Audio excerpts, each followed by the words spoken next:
Hey folks, ano ba talaga ang ganap at nagtrending ang Bagbag Public Cemetery kanina sa news? Well, sadly, 9 a.m. ay may sumiklab na sunog na tinupok ang mga bahay ng informal settlers. Second alarm siya, so up to 8 fire trucks ang kinailangan para maapula ang sunog. Ayon sa Bureau of Fire Protection, naiwang electric fan ang dahilan. So, nakabukas siya, nag-overheat. And actually, may na-interview na babae na nagsabing narinig nga daw niya yung malakas na pagsabog.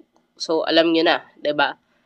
Undas man or whatever, wag niyong iiwan yung mga gamit niyo sa bahay na nakabukas at tanggalin niyo sa suklot kung kaya. Kwento ng isa sa mga residente na sunugan ay mabilis na kumalat ang apoy kaya hindi na nila naisalba ang mga gamit nila. Ayon sa report ng TV Patrol, noong bandang mga 9 p.m. ay lagpas 150,000 na ang bumisita compared to last year na 118,000 sa Bagbag Public Cemetery. Humihingi ng tulong ang informal settlers sa Quezon City Government para magkaroon ng pansamantalang matutuluyan at makabangong muli.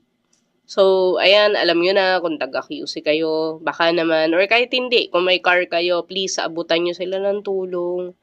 Alam niyo naman, magde-December, nakakalungkot na may mga ganyan tayong kababayan na, alam niyo yun, hindi na nga sila nakakariwasa sa buhay, tapos ganyan pa yung sinapit nila.